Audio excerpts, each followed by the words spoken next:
Hello, and welcome back to the We Don't Wanna podcast.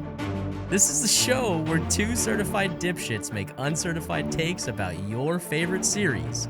We are your hosts. I am Zach, and joining me as always, the thing about Kings is... Oh, anyway, it's Scotty Westside. Yes. I have a thing that I would like to say that I think you guys really need to know about Kings. We're here to talk about Game of Thrones today. How's your week again? Yeah, my week's been great. How was your week? I am good, man. How are you doing today? I'm good, man. I'm in the middle of a vacation. Oh yeah, I didn't know this. I've been having a killer ass weekend. Yeah, it's been pretty tight. Are you off this week? Kind of. So I was off Friday. And I don't go back to work until Thursday. Okay, sick. Yeah. That's a solid little stretch there. Oh yeah, I'm so happy about it. I mean, I can't blame you. Julio and Dom, some of my best friends came out to visit here in Austin. We went to a show on Friday. We did a bunch of cool shit in Austin. We went kayaking. It was a good time. Kayaking's a blast, good, honestly. Anytime you can. I don't love water sports, mostly because I'm terrified of drowning because I can't swim. But there's sure you don't like water sports? There's something about the different kind of water sports I love. I love those water sports, but getting out on a boat on a nice lake is fun. It's the ocean I really truly hate because that's got waves and stingrays and shit like that. I don't do that stuff, but lakes are cool. Lakes are cool. Speaking of doing water sport things. Oh, yes. You're going to pee on me later? We have a special guest. Oh, wait. Oh, well, that, yes. Shit, no, sorry. Yeah. We have a special guest joining us. Do and we? I have been told that he is kind of a master at whitewater rafting. Oh, I've heard this as well. Yeah.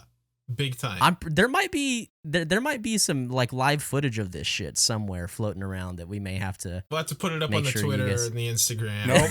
Yeah. It's pretty great. Yeah.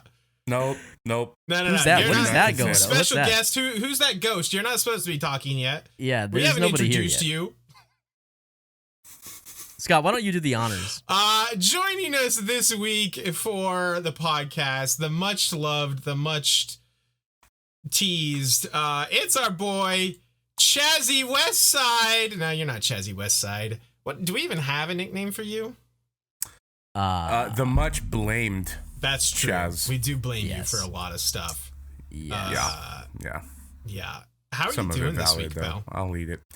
I'm doing very well, man. I'm doing very, very well. I recently started a new job, so it's taken off. I'm finding my cadence. Very happy with my new company.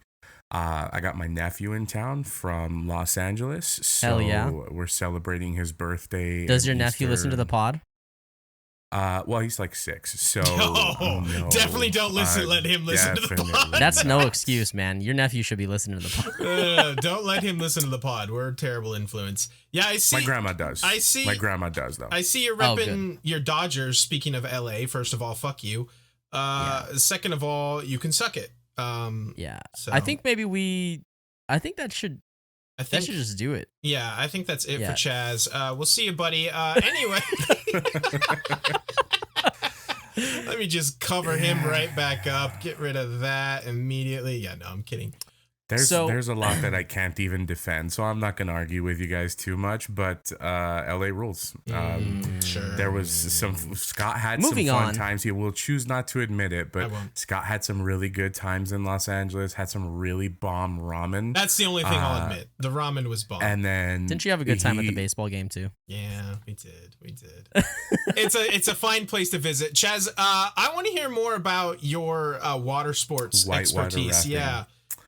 So I used to work for a company who treated us very well. We would go to different resorts and different Legend trips. Legend has it. So we went whitewater rafting on one of these employee trips, right? Wait, are you talking about the same company that we all worked for together? We did. Did you say yes, they we treated did. us really well? They treated certain Listen. aspects of the company very well, and Yeah. certain others like Well, the one they that me and treated Zach did. my division very well. You guys got treated like That's- garbage, but the that's true. division I work I'll for, shake we to got that. pretty I'll spoiled. shake to that. So anyway, we had an activity to choose from. Everybody chose like massages or golf or something relaxing. So I opted to go whitewater rafting. Very relaxing. You And- thought you were and for choosing a those- different water sports. For those who can now see, I'm a big boy. And when we went whitewater rafting, they paired us with another big boy, and they put us both on the front of the raft. So we Seems go like off, it's a- professionals. Yeah, that's It's, they know what they're doing. They totally, absolutely. So they put us on a 10-foot-ish drop. Me and this other big boy, according to them, and I don't know how true this is. I kind of wanted to tell them to piss off, but we set the record for how deep the raft went when we went in, and coming out, you- they. Hold you on. serious? You set the record for being fat on a whitewater raft. That's Well, so the worst good. part is, and I'm sure that you guys are gonna get this picture from our friend David. Oh yes. The worst part is they have a photographer with a perfect angle Of the two getting guys a who sit in picture the of front. us as we resurface. And let's just say it's not a flattering photograph It's of me. maybe the most flattering photograph of you.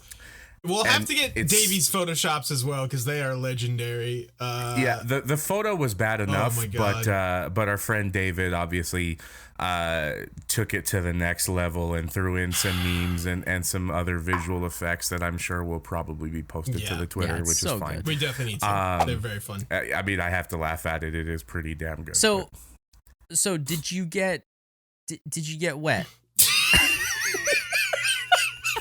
Why did you have to ask it like that? You fucking I just need to creep. know. Before Zach gets any creepier, I think we need to pivot because we have a lot to talk about today. We are talking about Game of Thrones episode So the 10. thing about Kings The is thing about Kings, episode 10, Fire and Blood. I'm gonna block Chazz here for a second. Fire and Blood. Season 1 finale. There's gonna be a lot to go over because this is the season 1 finale. Things happen. Shall Maybe a we go ahead and hit the recap, Zach? Let Chazz kind of stew and just listen to us for a minute while we hit this recap before we man. jump in. Yeah, let's do the dirty recap. Let's do the dirty recap. So we begin where we last left off, where the King's Landing crowd is celebrating Ned's beheading. Yoren, our guy Yoren, drags Arya away and cuts her hair, telling her that he's taking her north. In the north, at Winterfell, Bran and Rickon both have the same dream of the three-eyed crow and their father being in the crypts. After this, we get some history lessons about the Northmen and the ones that have died. And then Maester Luwin receives the raven about Ned's death. Robb and Kat also receive the news, and they grieve together, as Robb swears that he will kill them all. Also, he and his sword kind of lose a fight against a tree. Tree done messed up his sword real good. Tree won that one. In King's Landing... Tree 1, Rob 0. Yeah, exactly. In King's Landing, Joff makes a bard sing a song making fun of old King Bobby B and Cersei. Joff has his tongue cut out. What a guy. What a guy, that Joff. He then takes Sansa to the walls to see her father's head on a spike and says she has to stay and marry him. What a fucking dick.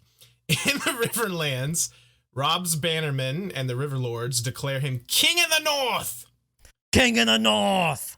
Also, Kat has a chat, Bars, with Jaime and learns that he pushed Bran out the window.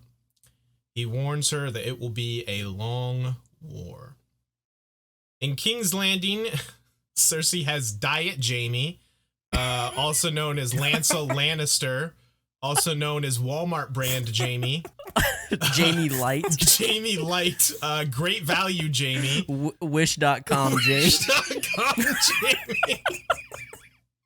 Anyway, she's got him in bed Totally naked. That dude is just stick thin. He needs to eat. In bed as she learns of Jaime's capture. At the Lannister camp, they learn of Jaime's capture, and Tywin is pissed. They have my son. They do indeed. The Western Lords argue, and Tyrion is the only one that speaks sense. Tywin recognizes this and sends him to King's Landing to serve as Hand of the King in his place, and to bring Joff and Cersei in line. Tywin also orders him not to take that whore to court, but Tyrion still hates his father, so he ignores this and plans to take Shay anyway. In the east, Dany wakens to learn that her son was a demonic, stillborn sack of worms. Mirri Maz tells her that her son's life paid for Drogo's life. We see Drogo as a soulless body, alive, but an empty shell. Mirri Maz tells Dany he will be as he was when the sun rises in the west and sets in the east. Mirri Maz reveals that she did all this for revenge for her village and to stop Daenerys' son from becoming a warlord. At the Wall, Jon has heard of his father's death and tries to desert his vows to go south to help Robb. Sam is an incredible friend and brings Jon's other friends to ride after him and stop him. Dany makes the ultimate tough choice to put Drogo out of his misery with the good old pillow on the face trick. My favorite. My favorite.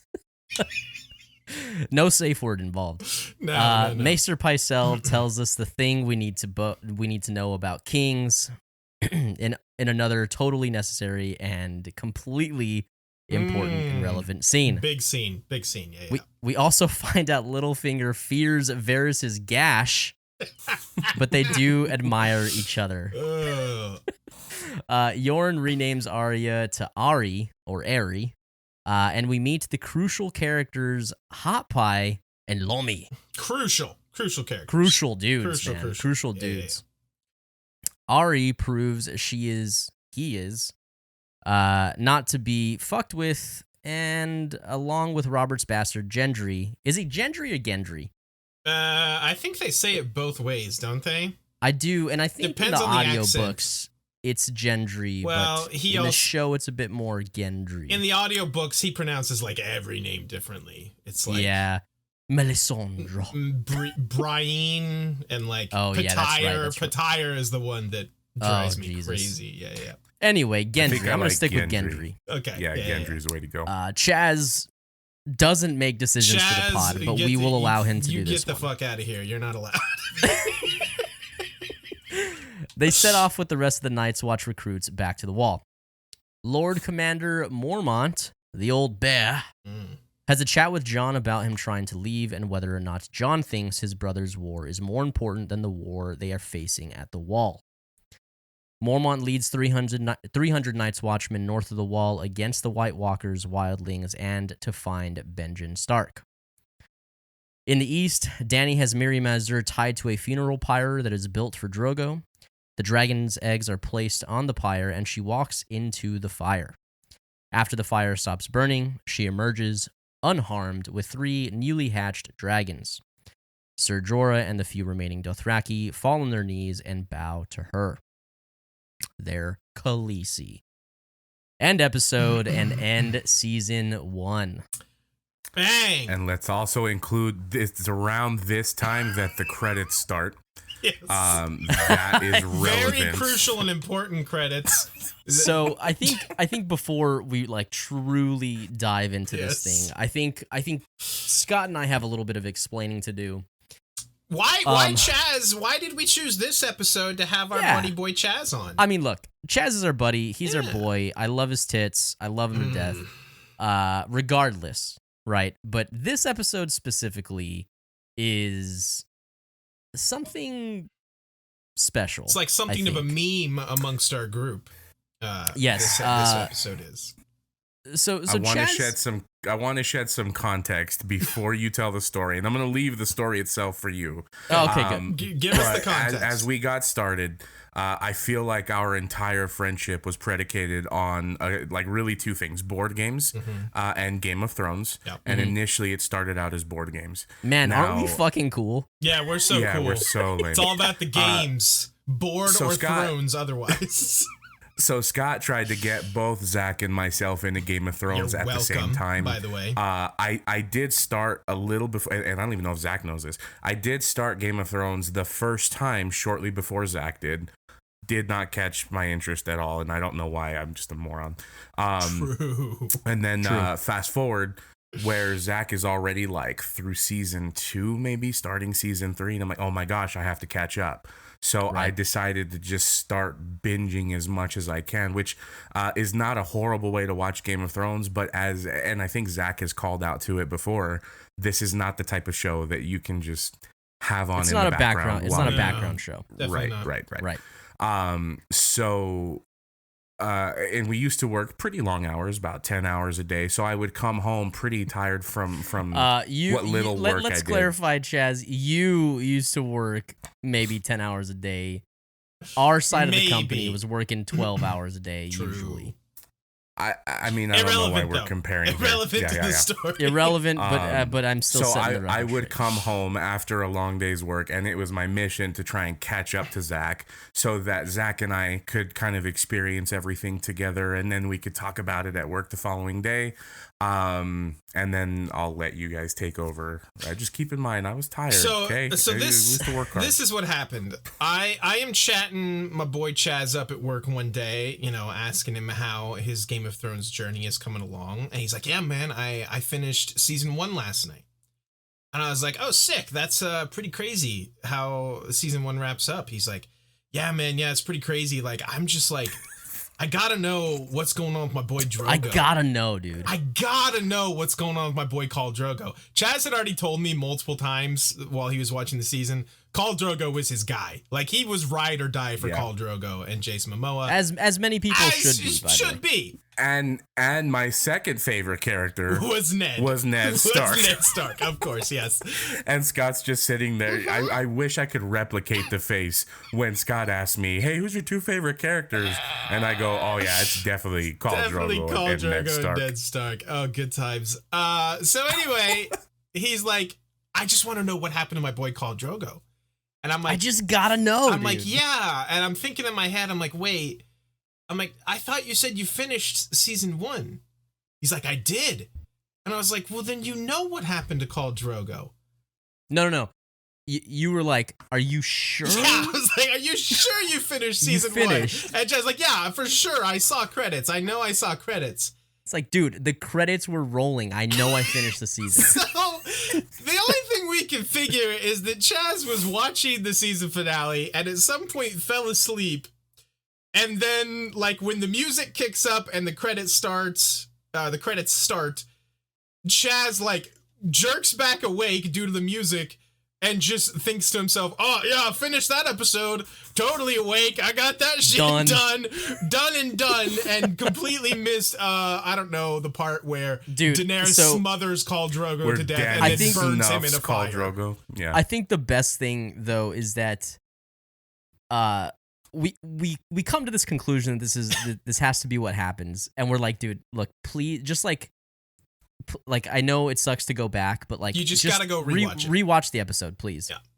We get a text from Chazz very shortly afterwards, and he's like, yeah, definitely did not watch all of the season finale of season 1. I think the text that I sent you back then, years and years ago, matches the last note in my note of today's episode and recap. Holy fucking shit. Well, I guess I shouldn't say. I don't want to spoil the end of the show. But I mean, we've already done the recap. We've already done the recap. Go ahead. Yeah, okay, yeah. So I think the text said, holy fucking shit, dragons. True. After I thought I had finished it the first time. So yeah, it's a little bit of a living meme, but it's good time. So thank you for having me on for this episode. Yes. Yeah, of course. So one, obviously, like, aside from us loving to just give Chazz a hard time, I mean, we give each other a hard time, but like, it was especially important that Chazz got a chance to talk about this, because he's probably seen it one more time. Yeah, that's what I was going to say. I think we joke that this is Chazz's favorite episode because he's seen it like 6 times because he had to keep going through it. No, I've actually, very similar to you all, I have actually rewatched the entire series, and unlike the two of you, I have rewatched the entire series, including season 8. He's a season 8 rewatcher. I am. But to this point, I want to introduce, and I want to make a little bit of a game out of this. In my rewatch today, I timed it down to the minute and the second where I suspect I fell asleep. Ooh. And I want to see if you guys can guess it. Just like a pick a number, any number, or can you give us a hint? The scene, like even was if you it can in just... the Maester Pycelle scene? Oh, what the hell happened to you? Okay, things are happening. Oh boy, I swear this isn't me, guys. I don't believe you. No, Here, it wasn't me. It's touch. Yeah, it's just we just. Yeah, it's all. Oh my god! What the hell? You know what I like? That it kind of matched up perfectly with me, actually. I swear that is not me for once, and being a terrible production engineer. Chazz, here. if you fuck that up again, you're out. Yeah, we're just gonna hide you if that happens again. I know we make the joke that Chazz is responsible for everything, but I promise you this are one a jinx. isn't me. Was it during the WannaBees. incredibly important Maester Pycelle scene? No, I think it was earlier. I'm positive it was not that. So Zach, let's hear your guess, and I'll tell you the exact time I that it feel like it would probably have been like Bran, like during the dream scene. That's so early. was. No, that's pretty That's early. way I was definitely. Okay. So I watched it and I made certain that like, okay, I do remember seeing this, and that. Where I really lost track was like right up until the point where I found out what happened to Khal Drogo. So it was literally the scene that it was literally the scene that Dany snuffs Khal Drogo. Wait, so you had already seen him vegged out? I had seen him vegged out on the cliff. Well, I guess I don't know if we'll call it cliff, but yes, in that area. And then she pulls him into the tent a little bit later and sort of says her goodbyes. It was right before she actually says her goodbyes that I remember watching the part, calling him my son and stars, etc. But it was then that I crashed out. Dude, and the exact time was 35 minutes. Speaking of that, can we just acknowledge how man, this might be a good majority of our listener base, so sorry. How fucking lame is the whole my son and stars bullshit? I hate that so much. I also hate, I've seen people, like couples, wearing shirts like my son, and then he's wearing the my stars bullshit. Yeah, I've seen that. Dude. Oh my god, Chazz, don't even tell me. Let's leave that story for another day, but you guys should send my girlfriend Kat a message about that. Oh my god. Oh no. It was keychains. Fuck off. It was keychains. It was keychains. Were they interlocking too? No. I don't believe you. As though that would make it like unacceptable. No, they were separate keychains. In fact, I can't remember. I think maybe one said my son, and the other one said my stars. I don't remember, but it was keychains. Either way, it's all bad. All right. It's pretty cringe now that I think his about it. timing is all fucked up. I don't know if you guys by the we need to say this. If for any of our listener or our viewers, excuse me, I should say our video watchers, there does seem to be a little bit of like some technical difficulties, so you might see like Chazz's video change size a couple times. So we're just gonna make him go away forever. yeah. I mean, I vote that. I think they would probably vote that too. No, we'll keep him around, but if he's out of sync or if his video just randomly changes sides, just maybe listen illusion. To this episode instead. You know, you didn't see it was a ruse. You didn't see anything. Okay. We need to jump into this thing. Well, we kind of have been a little bit. I want to talk about the Riverlands. I think we need to address Robb and then the Cat and Jaime scene. So, oh, it's so good. Obviously, Robb being declared king in the North by it's a big fucking deal. Is a big deal by both the North Bannermen and the River Lords here. Is a big deal because there has not been a king in the North for hundreds of years. Like 300 years, right? Something like that. I don't know. It's hundreds of years, whatever it is. Basically, since the Targaryens first conquered Westeros with dragons. I believe the Great John says specifically, it was the dragons we bowed to. If you have dragons, you lose the fight, basically. Right. Or if the others have dragons, you're going to lose the fight. So that was the last time there was. Thank you. That was the last time there were kings in the North. But Great John's is like, hey, there's no dragons anymore. All the dragons are dead. Fuck all these fuckers in the South. What do they know about the North? Let's just make Robb our king. And everyone else is like, hell yeah, let's do it. That sounds great. But this is a big deal because Robb is very young. And yeah, I think the thing that I love so much about that dude is that, like, Robb, like, I feel like Robb is like the ultimate, like, do what I must character. Sure. At this stage. He didn't ask for this. Didn't ask for it. In fact, he's the one that's saying, look, man, we're going to do this the way that my father would do it. Right. Renly is not the king. Right. Renly is next in line after Stannis. So, look, man, we're going to back Stannis. And the River Lords and the Northern Lords are all bickering about that until finally Great John is like, yo, fuck those guys. Yeah. We don't owe those guys anything.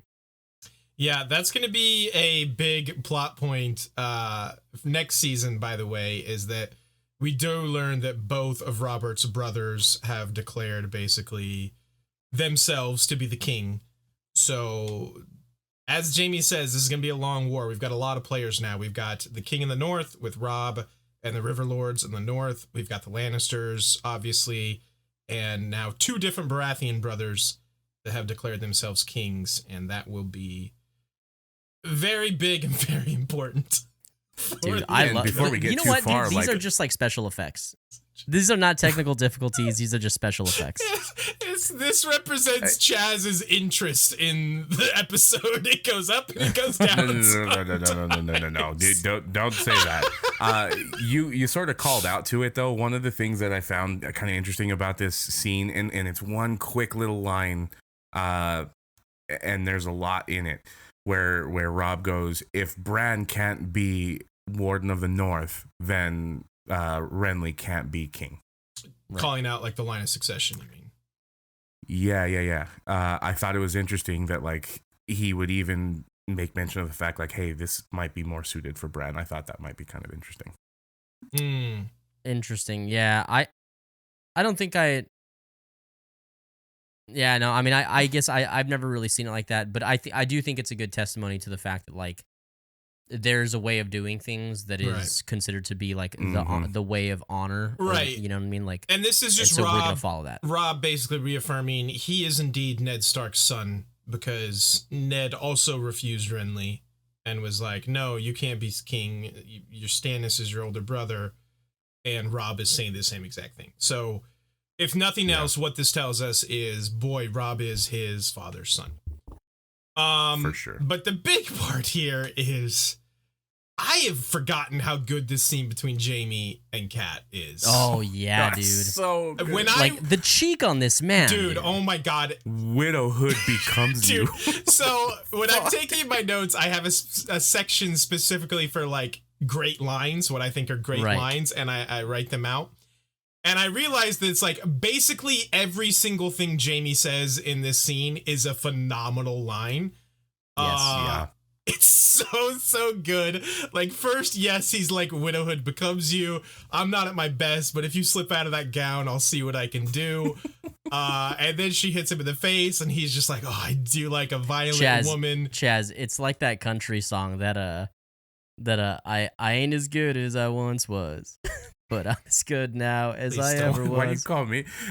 What, I'm the local country please No, music? you like country, though. Please don't bring country music onto our podcast. I hate You know so what I'm much. talking about, though, right? I do know what you're talking Dude, about. Yeah. it's so funny. You're man. interrupting a great scene. That's It's a of great, all of the funny references song. though that you could have made. It's interesting that that's the one you went with. Fucking But hey, hate you. I'm here for it.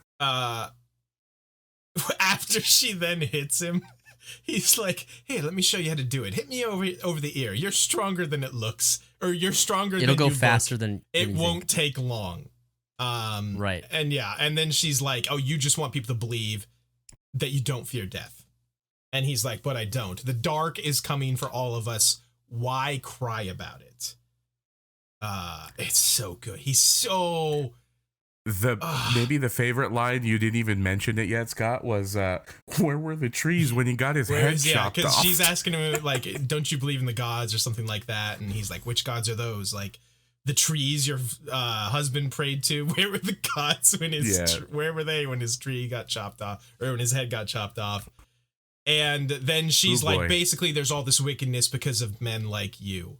And he's just like, there are no men like me. There are no men like Only me. me. Just me.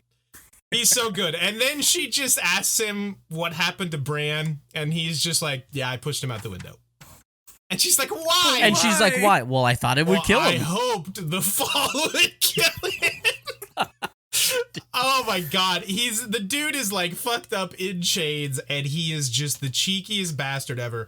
There's not been a hot streak of this magnitude since I guess Tywin's introduction probably, but man, I did forget how good that scene was until the stag recent scene. rewatches. Oh hell yeah, dude. It's so good. It's so goddamn good. When he's fucking not having to verbally joust his father, there are few that can match Jaime Lannister. That scene is incredible. Very, very good. Definitely. So I think that, I mean, we're a little bit past this, but I wanted to get a chance to say this. The King in the North scene, that was the first time. Like, so I knew I was liking Rob quite a bit during my first time watching the show. And that was the first time that I was like, yo, I am all in. Like, all my chips are on this motherfucker. I love this guy. Mm-hmm. And it took off from there. I was like, ride or die, man. Let's go. Rob has made big moves these last couple episodes. I think has he been number 1 the last 2 weeks?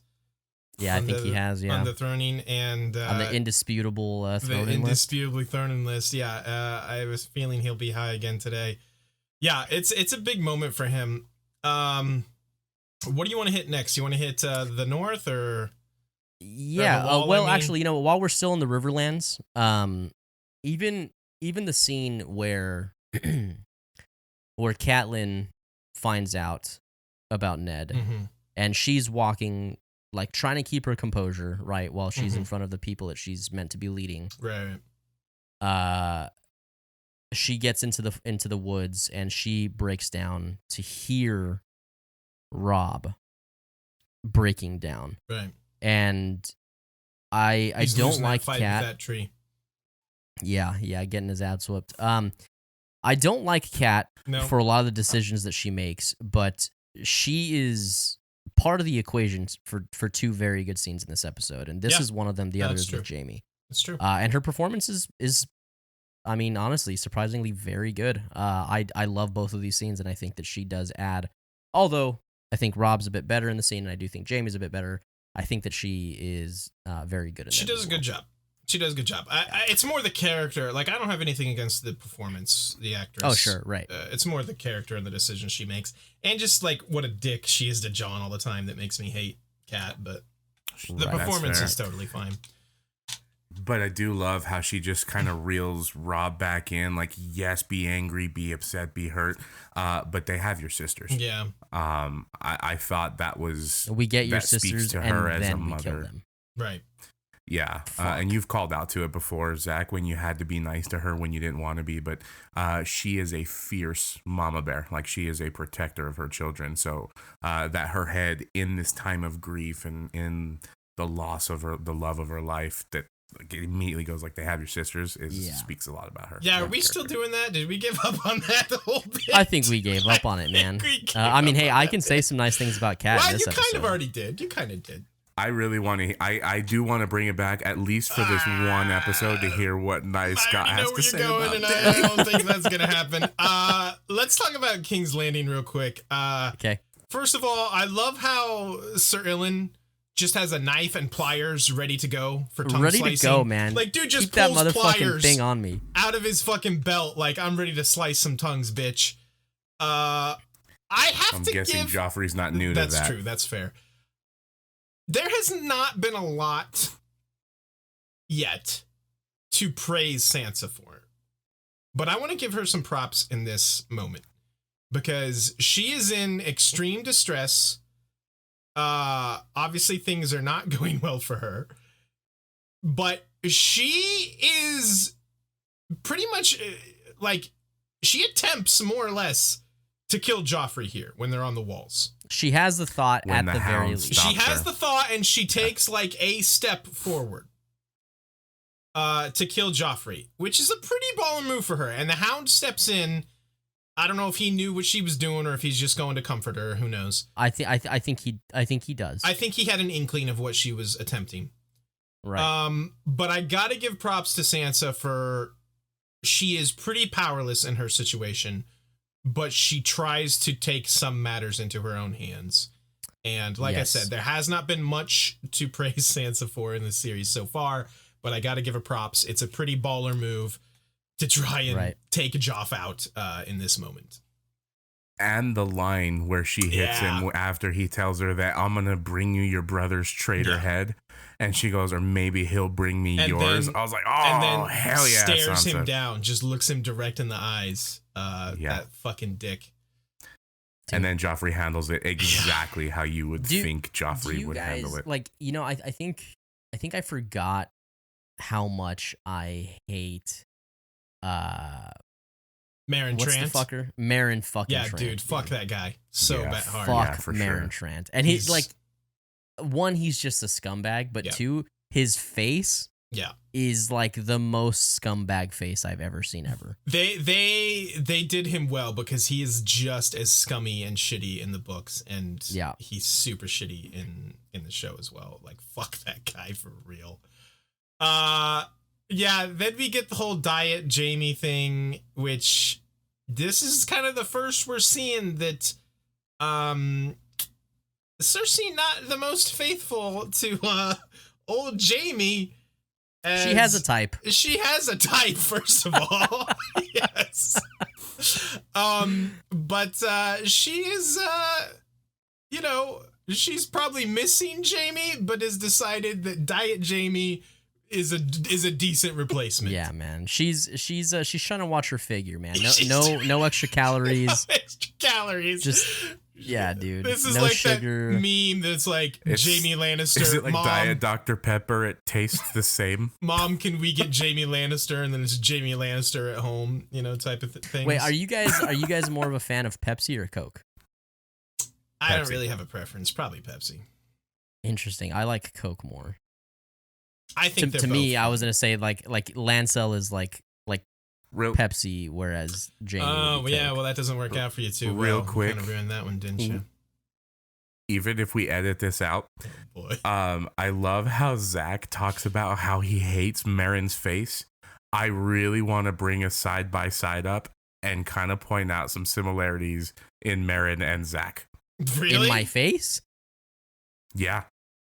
Dude, like, just bring up a picture. You have a picture of him? You can bring him up. All right. I guess that's what we're doing now. Jesus, man. Hey, now's a good time for me to tell all you fuckers that are listening that you can find us on Twitter and Instagram at We Don't Want a Pod. You can also find us on Facebook, the same handle. And we do have a Discord where you guys can hang out, shoot the shit with us, talk some shit to other listeners, to us. To Chazz especially. Chazz joined the Discord. Yeah, Chazz, by the way, you're not on the Discord, you fuck. Hey, if you want to look at the Twitter and at the IG, there will be a picture of that wicked meme of me whitewater rafting. Oh yes, you guys do need to check that out. To be fair, I don't think I'm on the Discord either. Of course, I don't really know. I mean, you don't like to mingle. I don't really know how Discord works, if I'm being totally honest. So, okay, you're saying I look like this guy? I mean, wait, hold on. Let me face we the don't same want direction. our listeners. No, that won't work. Oh boy, I'm gonna face the same direction and make his face. I'm gonna go. I was actually thinking more along these lines. I thought that's where I honestly thought that's where you were going, Chazz. Fuck, as I mean, okay, let's just edit this out. But okay, moving forward. Dude, Uno reverse, bro. Yeah, Uno reverse guy, big thing. You walked yourself into that one. Back to Twincest is Wincest. We'll save Marin Trant, because he'll probably definitely Can we just leave Marin Trant right there the whole time? Just right next to Chazz? So in case Chazz's video decides Please, dude, let's go, man. Oh my god, that's so good. That is pretty. Hold on, wait. Leave that there. I have done this myself. I can't do that to my boy, but that is very funny. Oh my god, man. that's going on the IG. Okay, perfect. Audio listeners, if you're not watching, check the Instagram because that's very funny. You really brought that on yourself. You walked right into that, buddy. Yeah. Shit. So what else happens in this episode? When we get so let's finish the King's Landing stuff. Yoren and Arya. I fucking love Yoren. I know we've said that before, but we get some really good Yoren stuff coming up, and I'm so excited. Like I want to talk about how much I love him, which we've seen cool stuff so far, but like it's nothing compared to what we're gonna get. Well, it's not enough to really fall in love with him until like the earlier episodes of season 2. Well, I mean, just like his willingness to like go out of his way, like he barely knows Ned. He saw Arya like that one time.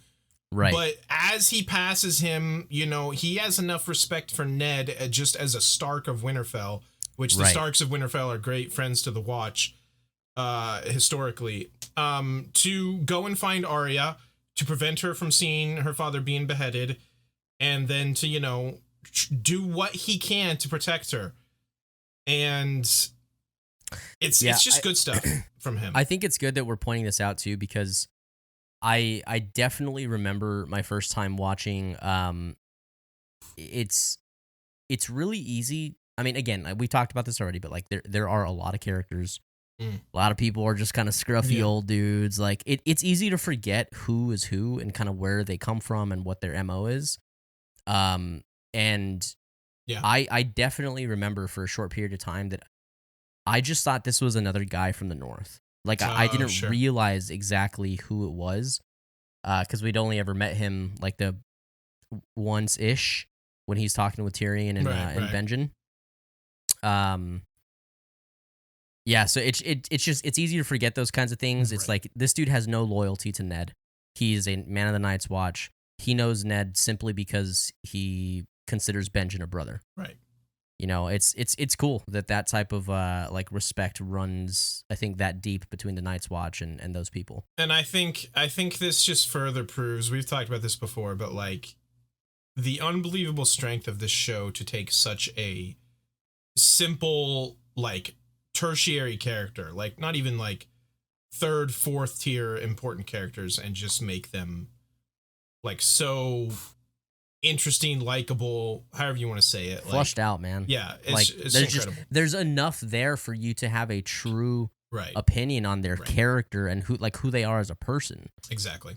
Yeah. It's really, I mean, it's incredible. It is incredible to do that. Speaking of the Night's Watch, why don't we talk about the Wall?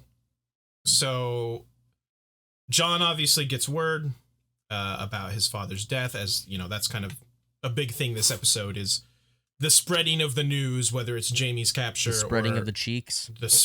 Well, that's your episode. That's every episode for you. The spreading of the news of Jaime's capture and of Ned being dead, old dead Ned. And Jon's like, fuck this shit, I'm out, basically. He's gonna go south, try and kill Joffrey, join up with Robb, and Sam is just the greatest friends in the world. Yeah. Tries to stop him once, and then when he can't stop him on his own, he goes and gets their buds, and they ride after to stop him. There's a couple things that I like, and that I might feel undercut the conversation he has with Aemon. I think just because of making his choice. It's so recent that he had that conversation with Aemon. And I guess in my perfect world, that conversation with Aemon would have happened after he learned of Ned dying, right? Because that conversation with Aemon is just so good that I think I would have preferred that be the ultimate reason. But I do also think that this whole scene is very important for Sam's character, right? Because we have to get that loyalty and friendship from Sam. I understand what you're saying and where you're coming from. But I think you also have to in mind that Jon can be like pretty hot-headed. So this is like a passionate in the moment thing for him. And passionate twincest thing? Yeah, it's a passionate twincest thing. So once like his brothers in the Night's Watch catch him and are reminding him of his vows, then he comes back, and later when he has the conversation about Mormont, it's like, I don't think that undercuts the Aemon thing, because it was like a very like, oh, Jon, lost his cool, lost his temper, and was like, went and did a stupid thing, and his friends helped remind him of sure. Hey, what are you here for? Yeah, and I like, just make sure. I mean, obviously, I think you understand where I'm coming from. Listeners, like, don't misunderstand me. This scene's great, and I do love this stuff. Yeah. But I just talking Jon down. I think that the Aemon conversation is better than this scene. I mean, and they're kind of the same thing. Sure. I mean, the Aemon conversation is next level. The conversation with Mormont, though, was like really proof that, like, hey, Robb's not the only one that was his father's son. The line where he says, honor made you leave, but honor brought you back, kind of speaks to that. Well, not your honor. Yeah. But, I mean, at the end of the day, it was an honorable thing. Like, all it really took was the reciting of the oath, and Jon's like, all right, yeah, let's head back.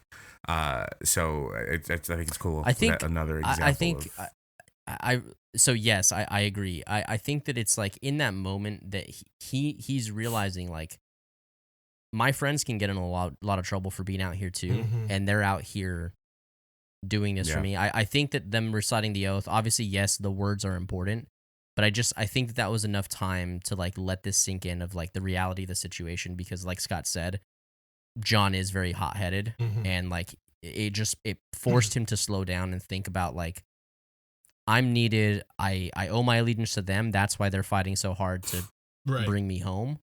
But to like, what am I actually gonna do? Like, if I go down there, like, I can't change anything. And that's the thing. Like, for sure, in the books, Jon actually has, while he's riding away, has that internal dialogue with himself of like, he's like, like, if I do, like, catch up with Robb and, like, join him, is he just gonna have to, like, turn around and hang me because I'm, an oathbreaker, deserter for the Night's Watch? And he's just kind of, like, he's kind of thinking about those things, and then his friends catch him, and they convince him to go back. And I wanted to follow up on something you said, Zach, where, about his brother, where it's, like, Robb said, or Jon says something to that effect of like, he's my brother, I have to help him or whatever.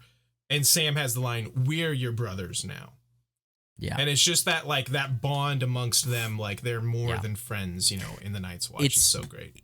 It's so cool coming from Sam too, because he is highborn, and he comes from a place of comfort where this type of like brotherhood, like this, like loyalty and brotherhood, like kind of being like in the thick of it type of thing, is not really something that he knows. Right, for sure. Like he's soft, but he truly has found a new home and a new family in the Night's Watch, and specifically Gren, Pip, and Jon. Yep. Yeah. It's really good. Again, and that's why I say, like, I have to counter my own comment and say, like, I understand this is such an important scene, not just for Jon, but for Sam. Sam's character needs this scene and this dialogue, I think, to just continue to build up on what a good friend he is. Yep. Yeah, shouts to Gren and Pip as well, and soon to be Ed. We have not met Ed yet, but we will soon. Another great friend of theirs. For show. Wait, one last thing. Sure. In the North. So the you're assembling the entirety of the Night's Watch of Castle Black anyway. Well, not the entirety, but right, of Castle Black. I think they leave like 20 men. Or something it's a little like that. more than that, but I understand your point. To range north is it's a choice. It's a choice. And it needs to be said that it's not something that a Lord Commander of the Night's Watch has done in like hundreds of years. A long time. Hundreds and hundreds of years. And it will come to be known the Great Ranging. Mm-hmm.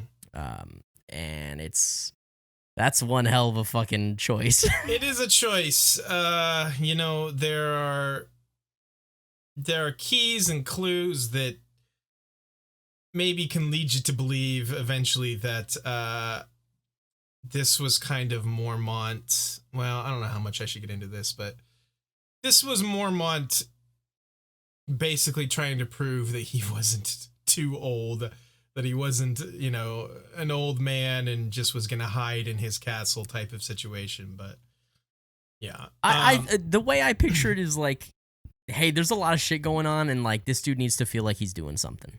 For Jon, or you're saying for Mormont? For Mormont. Yes. Yeah. No, correct. Yeah. 100%. Yeah. So yeah, that's going to be obviously a big thing going into season 2 is all of our Night's Watchmen that we know and love being north of the Wall. It's gonna get crazy. Oh boy. I guess that leaves us. Is there anything else before? Oh, in the West, yes. Okay, let's hit the West before we hit the East. The Lannister camp. Tywin big pissed about Jaime. Jaime is his golden child, obviously. And Tyrion, he has that moment where he's like, screw your peace. We're never gonna get peace now because fucking idiot Cersei and Joff cut off Ned Stark's head. Yeah. And he throws the goblet on the floor. Right. He tells Uncle Kevin, he's like, dude, you're gonna have an easier time drinking from this goblet as you are gonna try to bring Robb Stark to the table for peace. I love Uncle Kevin so much. My favorite character. Good old Uncle Kevin. But Tywin, he hears Tyrion and he's like, you're right. You're absolutely right about this. And I want you to go to King's Landing and serve as Hand of the King in my place and stop all this stupidity, basically. And Tyrion is shocked by this because his father has never given him much power before. Not only that, but like I feel like, dude, it's so funny because it is literally so short-lived. Yes. But there's a split like sentence or two where it feels like Tywin is speaking to him as an equal to some degree. That's what I was just about to say. It seems like for the briefest of moments, there is like some kind of like reconciliation, them having an understanding.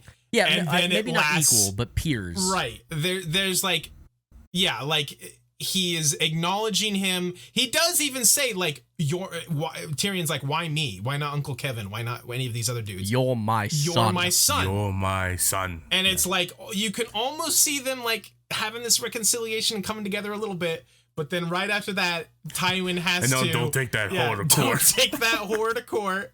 And then Tyrion's like, my father's always been a cunt. And it's just like everything straight down the drain. Well, you know, I particularly love Tyrion explaining all of this to Shay. Yeah, it's pretty funny. And he's like, look, man, my father gets what he wants. He's the most powerful man in the kingdoms. Yeah. Like, dude, this can't happen. And she's like listening to it, not having any of it. And he's like, you know what, though? My dad is kind of a cunt. Hey, do you want to go to King's Landing? Yeah, it's such a just like a. I love it. It's just like a fuck you, Dad. I do what I want. Yeah, he's like, I'm the hand of the king, Yeah, bro. I I'm do the what I hand of want. the king. You're not my real dad. This scene really proves like how aware and how much of a really deep understanding Tywin has of things. So like later when everybody's like, well, you didn't want to see some of the stuff that was right in front of your face. But definitely this is like making it clear, like he understands Tyrion's prowess, and he understands that if not him, I think that Tyrion has the best shot of kind of reining in some of the dumbassery happening. Yeah. I think like I think the thing that aids Tyrion's case is that like, yes, he does love his family, but he's not blinded by like love or loyalty. He seems to be very factual. Like he's like, no, killing Ned was dumb. Like, sure, they are the enemy now, but we have no way out of this now because that was a dumb move. And he's able to look at things objectively. As much as Tywin does not want to admit it, Tyrion is more his son than even Jaime is. Jaime is like hot-headed. He like is not like the biggest on strategy. Doesn't have near the cunning that Tywin and Tyrion do. And in this moment, for the very brief moment, Tywin, I think, kind of acknowledges that and gives him this big responsibility. Also because in this moment, Tywin is also probably thinking, I maybe should do what I can with old Tyrion because my other son may not be around much longer. Like, I don't have immediate access to him. He's captured, and God knows what they're gonna do to him. He could be dead tomorrow, for all I know. So I better do what I can with my remaining son here. So yeah, a lot of like interesting stuff just in that short sequence between Tywin and Tyrion. Yeah.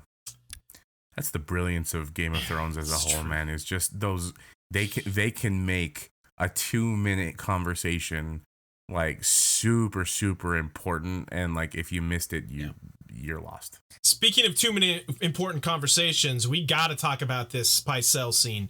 So the thing that I'm kidding. There's nothing to be found here aside from a good joke. There is actually one thing that I rewatching this episode. Like, again, I mean, it's because this is such a throwaway scene, right? Like this, it doesn't matter. I don't understand why they went through the trouble of showing us that like Pycelle is like faking his like bullshit. Yeah, hunchback and like being old. Like, for what? I don't know. Are you talking about his little post-nut dance? When he just stands up and he's like the fact that he's like spry and like good to go, and then he does the whole you see yourself out, and she leaves, and he's like, okay, does a big old stretch, and he's like, okay, whoop, I don't know if there was more to a storyline they were gonna explore later down the line or what, but it is such a weird. Turns out that he's actually Sir Arthur Dayne and like just the most fucking agile swordsman in disguise. Definitely. Let's get to the east. Let's talk about fucking Daenerys. Man, do we have to? So actually, you know what? I feel like we need to. Chazz, what are your thoughts here on the east? Because this is obviously your favorite section. Section you paid the closest attention to. Yeah, dude. Like you're the professional here. Yeah, tell us, Sir Marin. Tell us all about any particular. What you think of the East? So, real time, as I'm trying to put myself back in the frame of mind, and of course,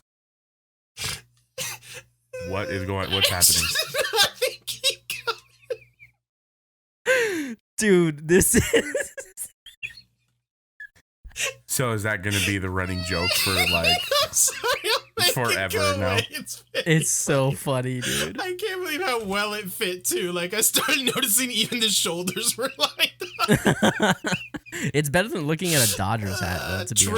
honest. Okay. Why did I do? Why You did I do really this? did Like, bring why that upon did I- yourself. You really did. Okay, sorry. Continue. So going back to like putting myself in the frame of mind as I was watching this for the first time, knowing Scott absolutely hated Dany, like it's around. Well, it was really around last 2 episodes, but like you can really start to see like, all right, this chick's. Yeah. Do you think that was like? Do you think that's partially my fault? Do you think I like swayed you, whether intentionally or not, to like have a disposition like against Dany? Of course. Yeah. I mean, feel like of course, I fought you on but- it for a long time. I feel like you did too. like- But I did too a little bit. I not necessarily fought you. I just disagreed with you, and like I just kind of quietly disagreed Sure. with you. But at the time, like I realized, like, all right, something's got to happen that makes this a lot worse. And really, like it doesn't. But like she just kind of remains the same stupid, fucking stubborn. It's, you know what it is, moronic- dude? Like, obviously, without saying too much, because even though it's okay if we go to spoiler territory, I feel like it just makes for better format here. Yeah. If we, avoid outright specific spoilers, Right. I wasn't going there. well, no, I was gonna make a comment about that. Like, there are things that Dany does down the road that I feel like invoke a very like emotional response to like things. Yes. These are good things that she is doing, and Oh, yeah, and for it sure. makes people rally behind her.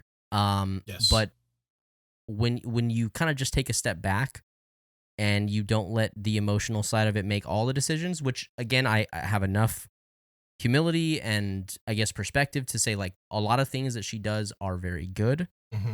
When it comes down to crucial decision making, she's a child and naive and full of herself and arrogant and ignorant and all of the above. Yeah. You ever watch that movie, The Replacements, with Keanu Reeves, Yeah. where they're literally replacement football team for? Oh, You probably yes, haven't no, seen it. I football have movie. seen it. Yeah, Yeah. I feel like Dany is the quarterback of that show and just kind of lucks into a lot of really fortunate situations. That's a deep cut, man. I love that. I love it. She It's a deep does sort of gash. handle some of them very, very well. But overall, like if you let her make her decision from start to finish, she's gonna like fall out of her chair, dude. Like she needs a Well, helmet. and what She the cannot be frustrating trusted to thing make her too, own man, decisions. like, is that it's not even about letting her make her decision from start to finish. She just does it, She just does and it. she has Yeah. people telling her not to, and she just still does it. There's a lot of things. That's my point. In like the later seasons, Zach is right that she does that can be looked at as like, oh, this is like an objectively good thing that she is doing. Right? Sure. And But even the execution of some of those right, things is stupid. It's the execution. The execution is stupid. I mean, my disposition against her truly does stem from season 1, from these moments, these last couple episodes, where she's basically solely responsible for the death of the death of one Khal of my Drogo. favorite Yeah. characters. And Yeah. that kind of poisoned the well for me against her for the entire show. And that may have slanted my vision a little bit, but also there's enough to where it's like, you are just kind of so arrogant and so bad in your decision making. Like, I Yeah. just don't like you. But it Yeah. truly does stem originally from this stuff. Well, but you made a comment. I'm pretty sure it was on the pod last week or the week before. It could have been when we were talking between ourselves. Either way, for those of you who have watched all of the series, which I feel like that's the majority of you, there are many people that think that certain events in the last season were out of left field. Yeah. And I have it's a stuff big like problem this that is like, we're in season 1 and we have already been given with. Yes. like solid proof that she is bad at decision making, does not listen to counsel, and thinks that her decisions are always correct. Yes, I was going to bring up a specific line where she is having Mirri Maz Duur tied to the funeral pyre. This is getting a little bit ahead of ourselves here, but... Well, we're still talking about the East. It's fine. Yeah, she says something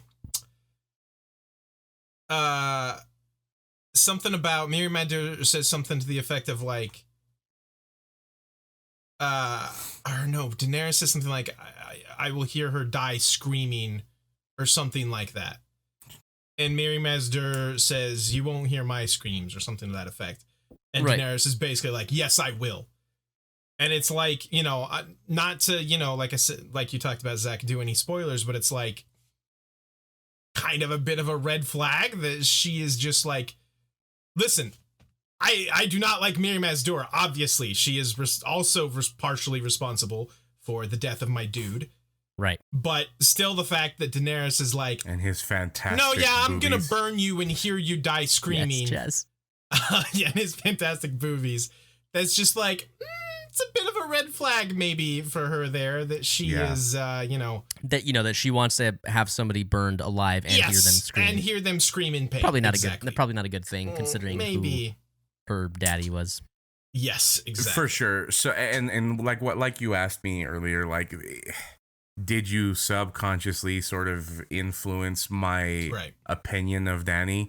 Early on, like, I was a little bit of a defender. I wasn't as vocal about it, but then you see her decision making kills my boy Khal Drogo, and I'm like, yeah, no, Scott's right. Fuck her.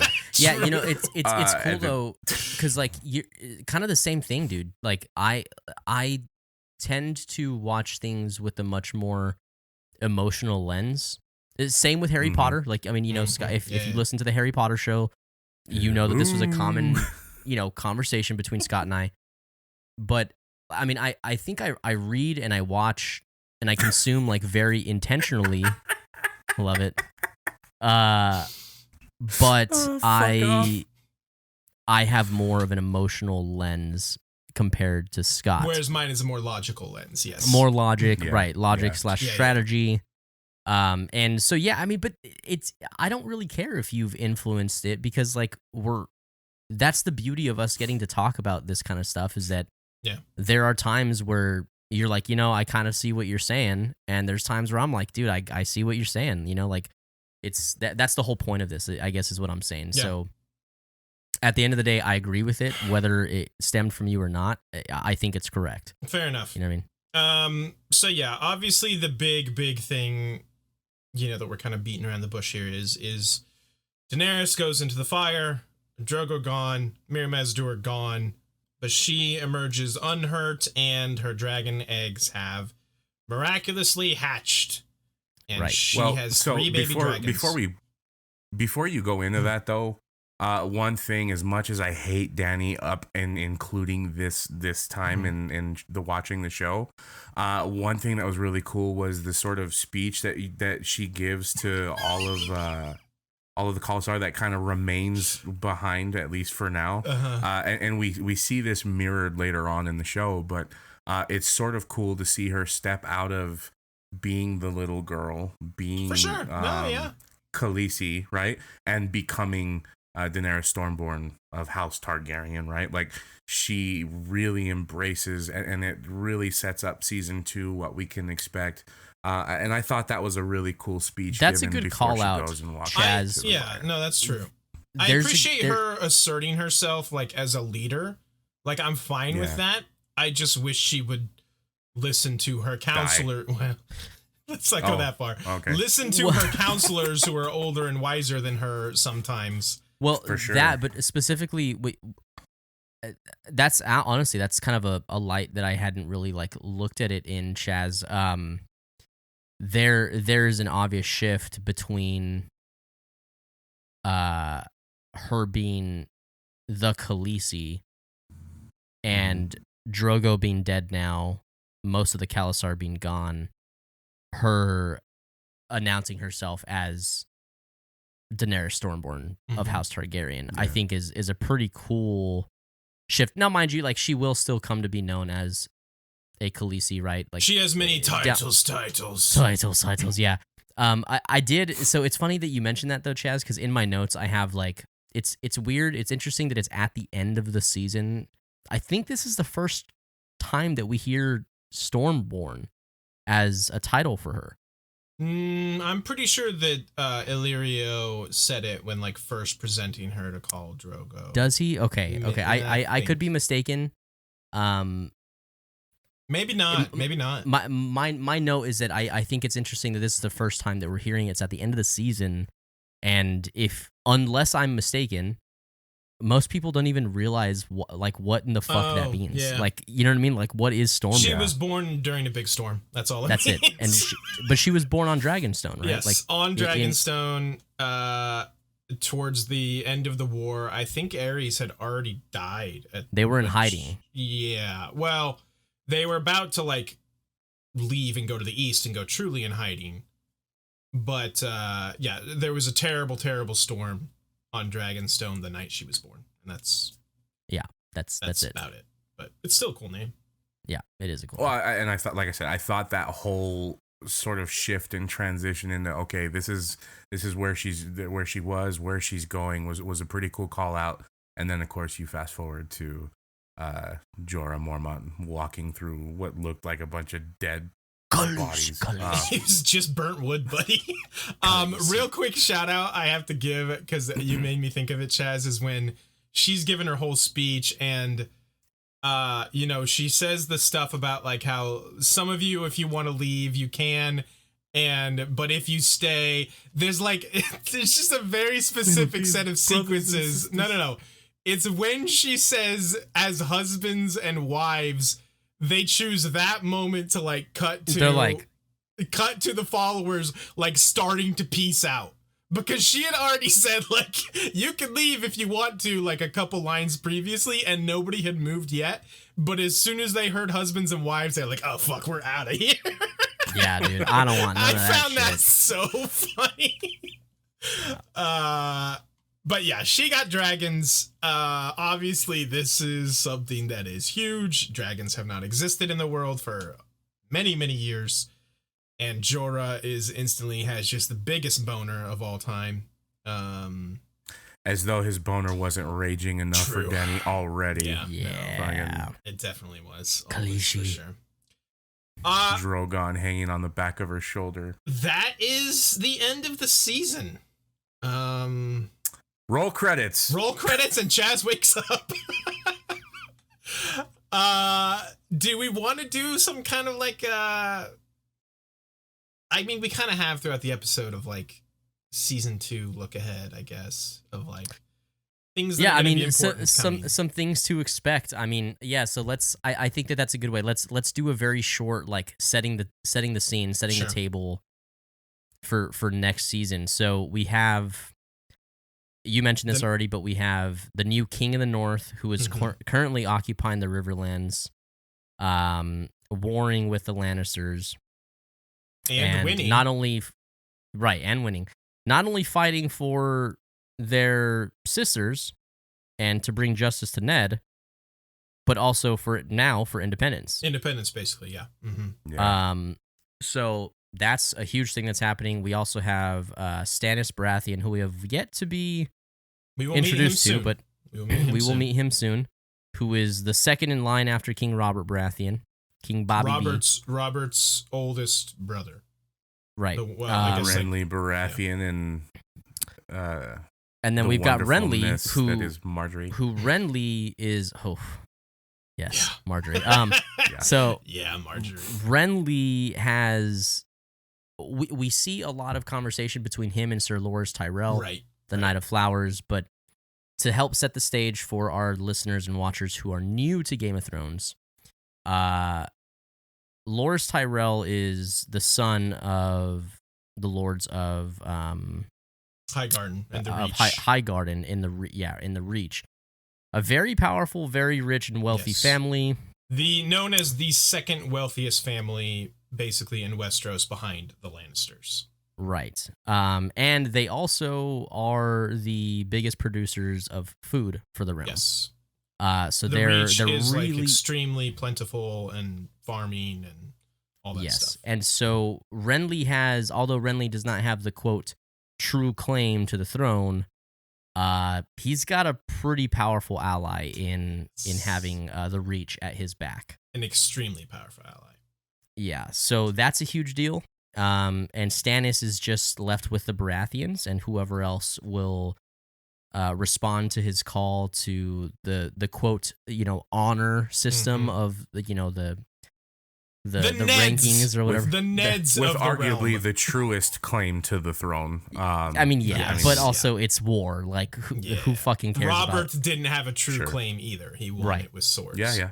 And that's what Renly tried to tell Ned that at one point too. So we have the Night's Watch ranging to the north to go head off the wildlings, find Benjen, and also figure out what the fuck is up with dead people coming alive. Yeah, that's a biggin', I'd say. That's a biggin'. That's something that we haven't got a lot of, but that is important. And lastly, we have Daenerys just kind of starting from scratch. She's swinging a big dick from coming out of that fire, and she's got some dragons. Dragons are a big deal. She's moving out of her parents' house, but like stole some super valuable shit out of her parents' house as she left. So look at these guns I got from my my dad's closet. I love this analogy. You didn't have a dad. True. Oh, I think that will do it for the main stuff. I think we need to get into our final segment, everybody's favorite. Chazz, I'm sorry, you're gonna have to go away for a minute, buddy, because it is time for Who Be Thrown In. I'll still be here in spirit. Here in spirit. Here, why don't here's the thing. I was gonna bring back Sir Meryn as a joke and have you like in spirit, but when we were discussing how this was gonna go, I am so terrified, especially with the way Chazz's video has been behaving, of ruining the rest of this. That it's temporary. The Who Be Thrown In takes a few minutes. Like you can hear Chazz talk. Yeah. Just leave fine. me out. It's fine. We don't need to see his face anyway. We leave Chazz out of everything. We do leave Chazz out of everything. So, except my butthole. I'm like Zach's dad, boy. like gone. Like Zach's dad. We're probably gonna have to cut that, I guess. No, it's fine. It's a good joke. I mean, it's good too. because yours you too. I'm the also only one with the don't father. have a dad. Yeah. I remind them of that constantly. I could actually make the case that you have a much more present father. Yeah, I mean, my dad was at my wedding. That was tight. Yeah. I ran into my. This is not cap, as the kids say. I ran into my father at a hospital when somebody was like actively dying. I was in the elevator with him, standing next to my mom, and this is dark, I guess. And he asked my mom, like he recognizes my mom, and in front of me, he's like, "Hey, how's Chazz doing?" Oh my god! You should be like, dude, I'm gonna be on a podcast, bro. I'm making it. I feel like I saw that in a Disney movie. That didn't actually happen to you. Like that's a side story from Angels in the Outfield. I'm pretty sure. Yeah, it's the start of my villain story. Oh my god. Sure. It's okay for both of you though, because we all know I'm both of your daddies. So there we go. Where we last left our Who Be Thrown In list, at the end of episode 9. Boy, was this where we left it? This is an interesting group. Robb Stark was number 1. He had retained his top spot, I think, for 2 weeks running. Maester Aemon, with his incredible scene, had jumped to 2. Tywin dropped to 3 for kind of getting outwitted by Robb Stark. Catelyn, kind of. He got outwitted. Nah, fuck off. How the hell did Catelyn make the? I'm trying to think of what happened in episode 9. I'm also trying to think of what she did in episode 9. Oh, she got them across the river. She secured the crossing. Secured the crossing. The twins. Catelyn Stark was at 4, and Jon Snow got himself a shiny new Valyrian steel sword. So he was at 5. 9 was a bad episode, kind of, for everyone. So we had to make some choices. Now I remember. Good episode for our peeps in the north. Yes. But not like a powerful episode for ranking on our list. Correct, exactly. So there's definitely going to be some movement on here. I feel like Aemon wasn't in this episode. Love you, bud, but you got to go. Cat, I think gets John owned by should Jamie. probably go She too. goes. Cat's probably gonna go. Sam's got to come. Sam Sam's gonna has be on this got list. to come on the list. John didn't do much. He's got to go. Yeah. Sam Do we has think to come that on the Tywin stays on? Because he's kind of taking some L's too, man. I would argue for Tywin staying. I think Tyrion has to come on. Yeah, of course. He is now a hand. I of think acting Tyrion hand of should the king. replace Tywin. That's. I guess it depends on who else we Yeah, want to let's- You might be able to leave them both. I almost want to bring Jamie onto the list because even though he's a captive, boy does he have some His absolute those lines bangers. are some Okay. zingers, Also, bro. I hate to say it, but also, Dany got herself 3 dragons. Okay, all right. Yeah, That's- dude, you can't okay. not put Dany Yeah, on I there. mean that's. I mean, we all hate her, but Okay. I mean, you could make Okay. the case that Dany's going to be number 1 because Here we that. go. Here's my hot take that I have been saving for just this moment. Okay. Yes, she got 3 dragons, Oh my gosh, here we go. but I feel like Here, in an episode where she finds out that her son has died, her baby, her newborn child, and then she has to herself give the old pillow treatment, and not the good kind, the old face on the pillow treatment to the love of her life. Those are 2 big, awful, terrible things that also happened to her this week. yeah, dude, but dragons, dude, like, sorry. I think- it's okay, too so- much of a trump card. You can make that case and not put her in the top Hold on. spot, but I'm dragons. trying to look at this a little more objectively. I feel like there is a lot of hype. If we're looking at just this episode specifically, a lot of hype to her being unburnt Mm-hmm. and having dragons, Right. Mhm. but it hasn't equated to anything yet. Right? Like it's just a true. new thing. True. Status hasn't changed. She still has a tiny following. Dude. There's an argument for her to be on. I think we need to hash out everybody else. Like Arya, you think? unmovables, I think.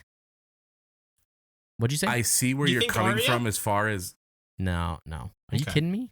I don't know. to go back to Dany real quick. I see where you're coming from on the argument, like, hey, these dragons don't really equate to much because we don't know how big they're going to be because everybody knows like that can vary quite a bit.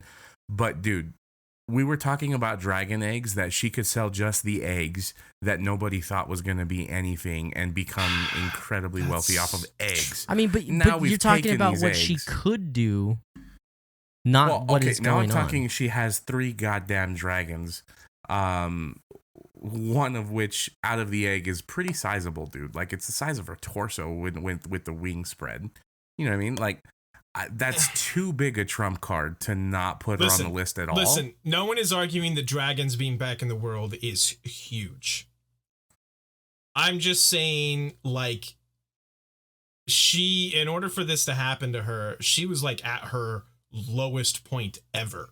Sure, absolutely. So, having 3 tiny baby dragons drag her up from being literally last in the power rankings to the top 5, or does it bring her up to somewhere like just below the top 5? I'm Well, gonna. I think we should I think I'm see. gonna agree with Chazz. Actually, the more I think about it, let me make this case here real quick. Okay. So, I think that although her following is currently small, because of What the they have events that seen. we see in this, I mean, she's almost viewed as like a god. A god. Yes, correct. I And agree. that's kind of hard to argue against. I might make a suggestion, and you're probably not going to like it, but I think that Sam goes to 3, Jamie goes to 4, Dany goes to 5, and Tywin comes off. You think Jamie over Tywin? I just like Jamie's scene way more, love Jamie's scene a lot. and that 'Cause does those count for something. I think we can agree Robb, Tyrion, and Sam are absolute locks. Yes, like they Yes. have to make the list. Chazz, yeah, I agree. So that leaves us Daenerys, Tywin, And so you want Sam at 3? Yeah, I think I would agree that Sam goes 3.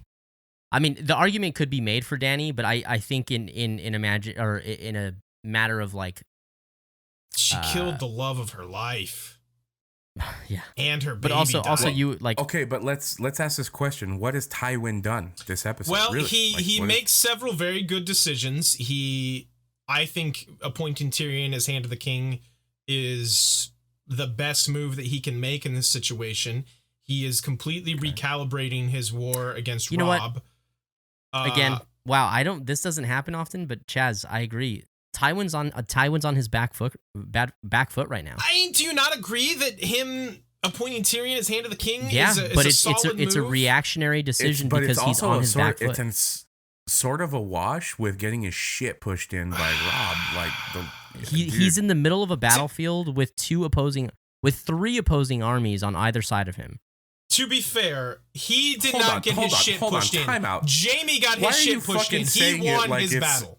He won his battle. Yeah, against 2,000 Northmen. Yes, but he won it. Why are you saying like me making a valid point is some fucking crazy come on, Chazz. thing that never? I mean, come on, man. Come on, that's Sir not Marin. a conversation we for right now. We all know why. Marin, you're fine. Don't Dude. worry about it. Don't worry about it, Sir Marin. No, dude. To Zach's point, Scott, like he's making these decisions. Like these decisions aren't even really being made.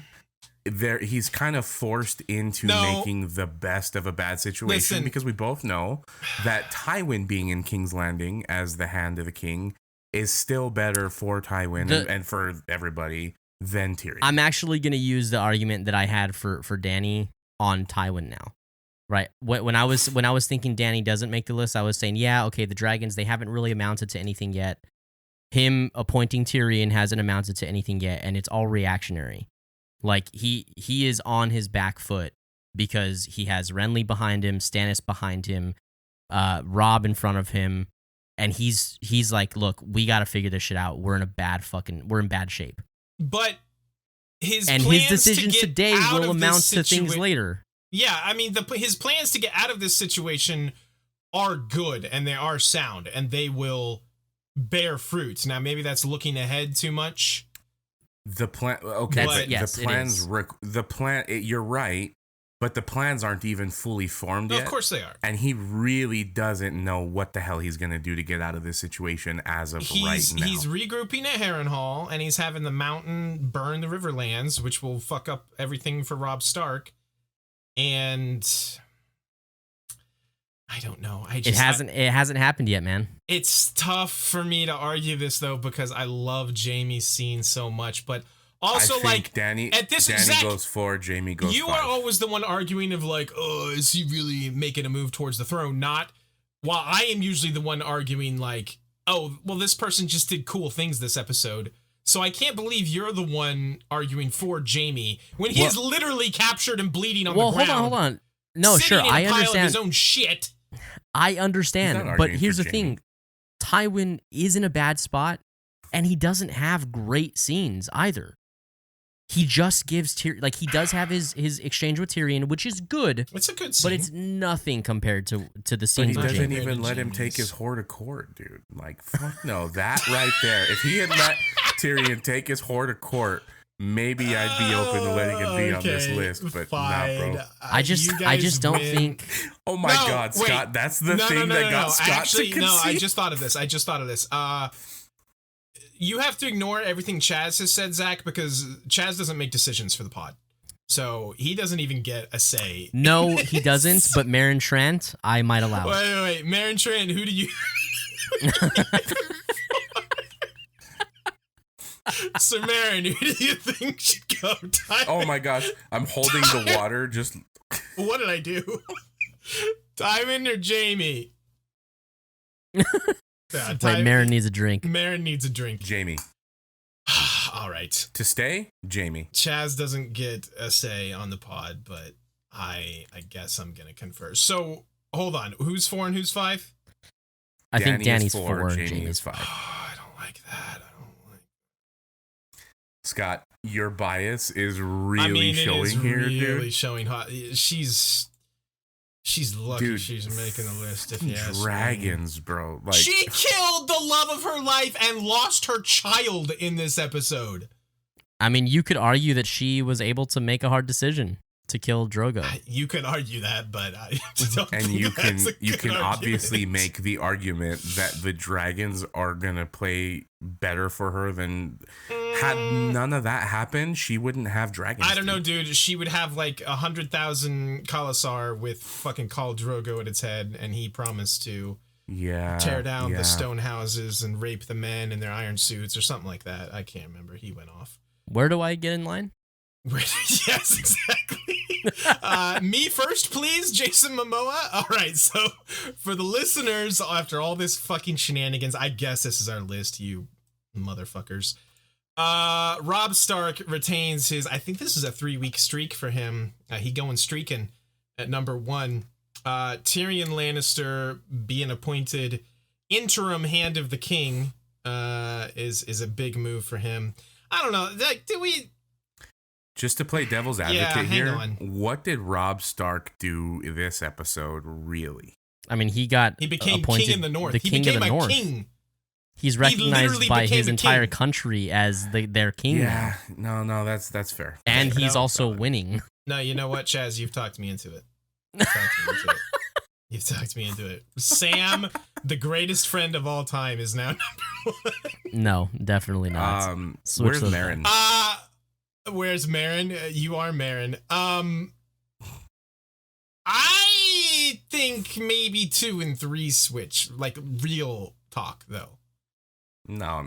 Because Tyrion, I'm not opposed to yes, he became I'm not opposed to Tyrion that. became Hand of he's the King. interim Hand of the King, first of all, and second of all, When the king shits, he still got dunked on by his dad, and now he's like disregarding. He also won a little bit of respect from his dad. He got a little bit of respect, but he's now purposely pulling the "oh fuck you, dad" thing. by taking his whore to by court, taking bro. his whore to court.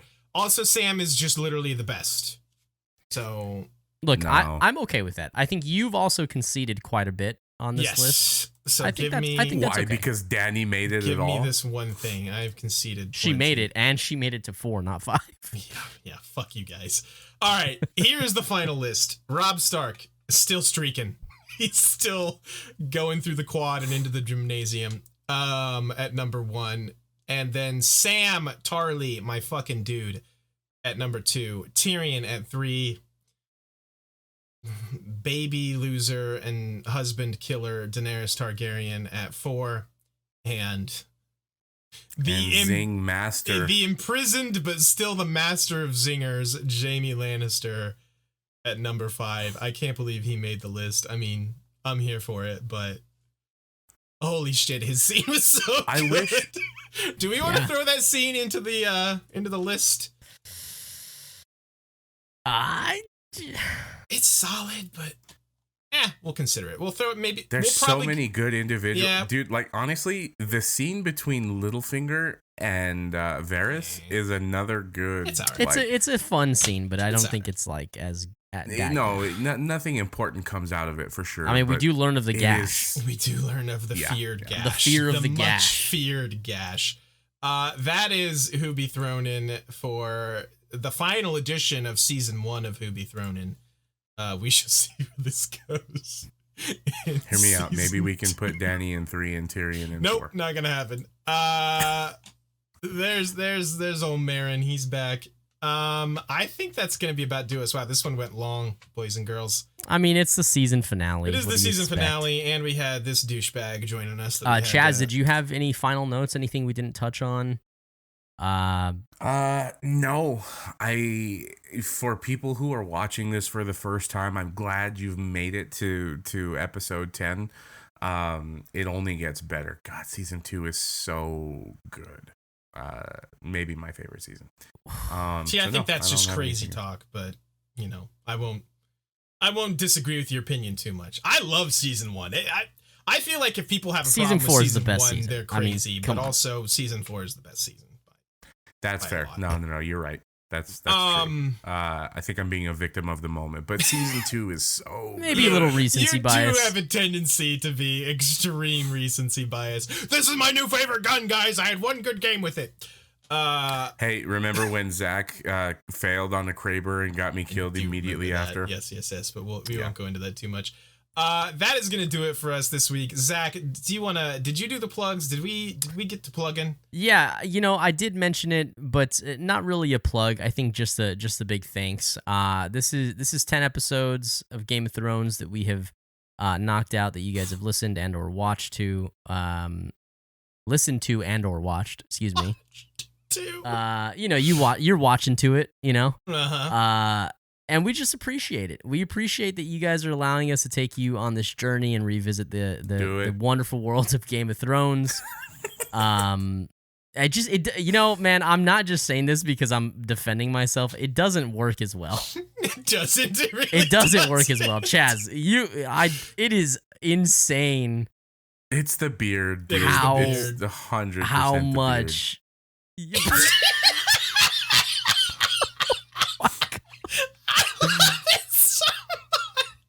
Dude, that's so fucking funny. Okay. We appreciate you guys for watching and listening. It really does mean a lot. We hope you guys are. If you're rewatching the show, that's fucking cool too. Glad you guys are getting ready for House of the Dragon in August, and allowing us to kind of hold your hand and do that. Take you through the series, with us. So, thanks again. Tell your friends. Tell your grandmas. They love listening to the show. There you go. There's the trifecta. And real quick, guys, thank you so much for having me on. Yeah, buddy. Thanks before for you coming. cut out, I really want to thank you for letting me be a part of this. It's awesome. I hope to be back at some point. But thank you guys so much. You can stop the formalities for the peoples. Chazz, we love you to death, man. You're one of our best friends, and we're so glad that you were able to hang out with us, dude. Seriously. As long as people don't hate you too much, maybe we'll have you back. It's a long show. That doesn't mean you should create like 10 burner accounts to comment on all the videos like, the Chazz guy is so great. Don't do that. Yeah, it would just be unbelievable. No one's gonna believe that. No, but seriously, it was a blast as always. We always have a good time together. So thank you for having me. As a listener of the podcast, it's pretty cool to be a part of it. So thank you. Fuck yeah, man. Appreciate it, dude. Appreciate you being all right, we will see you fuckers next time. Bye-bye. Season 2.